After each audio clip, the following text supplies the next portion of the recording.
जय हिंद साथियों, मैं हूं मनीष राठौड़। स्वागत है हमारे यूट्यूब चैनल श्यामलाल चौधरी में। तो बढ़ते हैं कल के प्रीवियस क्विज में, जहां पर मैंने पूछा था आपसे एक क्वेश्चन, तो उसका आंसर आपको बताना था। तो क्वेश्चन था कि घाव को भरने में कौन सा विटामिन सहायक होता है। तो बी वाला आंसर बिल्कुल सही था। जिन जिन बच्चों ने बी आंसर लगाया था तो विटामिन सी उनका आंसर बिल्कुल सही रहने वाला है। और दूसरा क्वेश्चन मेरे द्वारा पूछा गया था कि किस विटामिन में कोबाल्ट पाया जाता है, तो इसका आंसर रहने वाला था डी वाला, बिल्कुल सही आंसर था। B12 में यहाँ पर कोबाल्ट पाया जाता है। तो इन दोनों क्वेश्चन के आंसर किसी भी बच्चे ने नहीं दिए, शायद किसी को पता नहीं होंगे। तो प्लीज़ आप थोड़ा साइंस की तरफ भी फोकस कीजिए। लेकिन आज बढ़ते हैं हम करंट अफेयर की ओर। तो बढ़ते हैं 31 मई 2021 के करंट अफेयर क्लास में। तो ये रहा हमारा पहला क्वेश्चन आपकी स्क्रीन पर। पेरिस स्थित दुनिया के सबसे बड़े संग्रहालयों में लूव्र संग्रहालय की पहली महिला अध्यक्ष की नियुक्ति हुई है। तो ए वाला आंसर बिल्कुल सही रहने वाला। लारेस ड्रेस कोर्स यहाँ की पहली महिला अध्यक्ष के रूप में नियुक्त हुई है। तो ये आपको याद रख लेना है। पेरिस स्थित दुनिया के सबसे बड़े संग्रहालय में ध्रुव संग्रहालय की पहली महिला अध्यक्ष लारेस ड्रेस कार्स नियुक्त हुई है।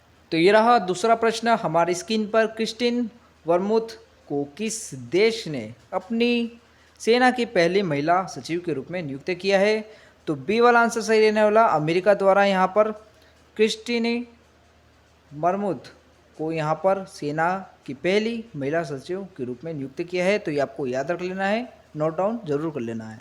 तो ये रहा आज की करंट अफेयर क्लास का तीसरा प्रश्न आपकी स्क्रीन पर। भारत में ब्रॉडकास्ट का शीर्षक निकाय इंडियन ब्रॉडकास्टिंग फाउंडेशन IBF का नाम बदलकर क्या रखा गया है। तो सी वाला आंसर बिल्कुल सही रहने वाला। Indian broadcasting and digital foundation IBDF इसका सही आंसर रहने वाला है। तो आपको याद रख लेना है, भारत ब्रॉडकास्टिंग का शीर्षक निकाय इंडियन ब्रॉडकास्टिंग फाउंडेशन IBF का नाम बदलकर यहाँ पर IBDF रख दिया गया है, Indian broadcasting and digital foundation. तो ये आपको नोट डाउन जरूर कर लेना है। वहीं बात करें इंपॉर्टेंट फैक्ट के बारे में, तो इंडियन ब्रॉडकास्टिंग फाउंडेशन की जो स्थापना हुई थी तो वो हुई थी 1999 में। 1999 में इसकी स्थापना हुई थी। और मुख्य प्रमुख जो अभी वर्तमान में है तो इसके प्रमुख है विक्रमजीत सेन। तो ये भी आपको याद रख लेना है। तो ये रहा चौथा प्रश्न आपकी स्क्रीन पर। हाल ही में किसने माउंट एवरेस्ट फतह करने वाली सबसे तेज महिला का विश्व रिकॉर्ड बनाया है। तो डी वाला आंसर बिल्कुल सही रहने वाला। त्यासंग यिन हंग द्वारा यहाँ पर सबसे तेज माउंट एवरेस्ट फतह करने वाली महिला का विश्व रिकॉर्ड बनाया गया है इनके द्वारा। तो ये भी आपको याद कर लेना है, क्योंकि आज हमारे फर्स्ट सेकेंड और चौथा क्वेश्चन महिलाओं के ऊपर ही था। तो ये आपको काफ़ी अच्छे से पढ़ लेना होगा। वहीं बात करते हैं कुछ इंपॉर्टेंट फैक्ट के बारे में, तो ये भी आपको नोट डाउन कर लेना है। माउंट एवरेस्ट की जो वर्तमान ऊंचाई है वो है 8,848.86 मीटर। तो ये भी आपको याद रख लेना है। 29,031.7 फीट यहाँ पर वर्तमान में है। तो ये नापा गया है 2020 में चाइना और नेपाल के द्वारा। उसके पहले भारत की तरफ से इसे नापा गया था। तो भारत की तरफ से नापा गया था जब उसकी मतलब माउंट एवरेस्ट की ऊंचाई मापी गई थी 8,800 यहाँ पर 45.86 मीटर। तो उसे यहाँ पर चाइना और नेपाल द्वारा दोबारा नापी गई, तो जिसमें उसकी कुछ इंच ऊंचाई बढ़ चुकी है, ऐसा उनका मानना है। और जो माउंट एवरेस्ट को नेपाल में सागर माथा और तिब्बत में चोमो लुंगमा और चीन में झुम लांगमा और संस्कृति में देवगिरी कहा जाता है। तो यह भी आपको पता होना चाहिए। एडमंड हिलेर और यहाँ पर न्यूजीलैंड के एडमंड हिलेरी और तेजिंग नॉर्गे नेपाली भारती द्वारा यहाँ पर 1953 में माउंट एवरेस्ट पर चढ़ने वाले पहले व्यक्ति थे। तो ये भी आपको पता होना चाहिए। और बिछेंदी पाउल माउंट एवरेस्ट पर चढ़ने वाले प्रथम भारतीय महिला थी। तो ये आपको जरूर नोट डाउन कर लेना है। बात यहाँ पर महिला की गई है। नेपाल के 52 वर्षीय फतेह रोही कामी रीति शेरपाल यहाँ पर 25 बार सबसे अधिक माउंट एवरेस्ट पर चढ़ने वाले व्यक्ति बन चुके हैं। तो ये भी आपको नोट डाउन जरूर कर लेना है। ये सब फैक्ट थे माउंट एवरेस्ट के ऊपर। माउंट एवरेस्ट पर क्वेश्चन जरूर बनेगा ऐसा मुझे लगता है, क्योंकि हाल ही में 2020 में ही इसकी नई ऊंचाई मापी गई है। तो पढ़ते हैं अगले प्रश्न की ओर। तो ये रहा पांचवा क्वेश्चन आपकी स्क्रीन पर। हाल ही में आरबीआई द्वारा जारी वार्षिक रिपोर्ट के अनुसार बैंकों का सकल एनपीए अनुपात मार्च 2020 में 8.2% से घटकर दिसंबर 2020 तक कितना हो गया है? तो ए वाला आंसर बिल्कुल सही रहने वाला है। यहाँ पर 8.2% से घटकर यहाँ पर दिसंबर 2020 में 6.8% हो गया है। तो ये आपको याद रख लेना है। और वहीं बात करें आरबीआई की, तो आरबीआई के बारे में भी आपको कुछ फैक्ट पता होना चाहिए। आरबीआई की जो स्थापना हुई थी वो हुई थी 1 अप्रैल 1935 में, और मुंबई यहाँ का मुख्यालय है। यानी आरबीआई का जो मुख्यालय है रिजर्व बैंक ऑफ इंडिया का, तो मुंबई में इसका मुख्यालय है। और वर्तमान जो गवर्नर है वो है शक्तिकांत दास। तो ये भी आपको पता होना चाहिए।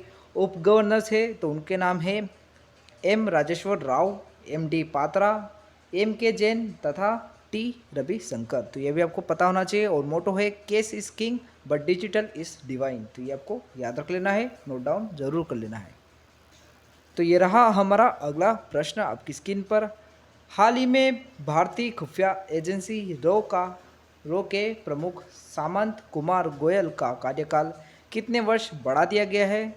तो बी वाला आंसर बिल्कुल सही रहने वाला है। यहाँ पर सामंत कुमार गोयल का कार्यकाल 1 वर्ष और बढ़ा दिया गया है, जो कि रो के प्रमुख हैं। रो यानी भारतीय खुफिया एजेंसी का नाम जो रो के रूप में हम जानते हैं, उनके प्रमुख है सामंत कुमार जी। और वहीं इंपॉर्टेंट फैक्ट की बात करें तो रो का जो फुल फॉर्म होता है वो इंग्लिश में होता है रिसर्च एंड एनालाइज वाइंग। और इसकी जो स्थापना हुई थी 21 सितंबर 1968 में हुई थी। और मुख्यालय है नई दिल्ली। और इसका मोटो है धर्मो रक्षति रक्षितः। तो ये आपको नोट डाउन जरूर कर लेना है।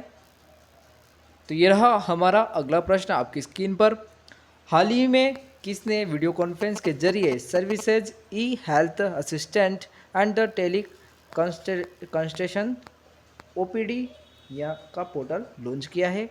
तो डी वाला आंसर बिल्कुल सही रहने वाला है। राजनाथ सिंह वर्तमान भारत के रक्षा मंत्री द्वारा इस पोर्टल को लॉन्च किया गया है।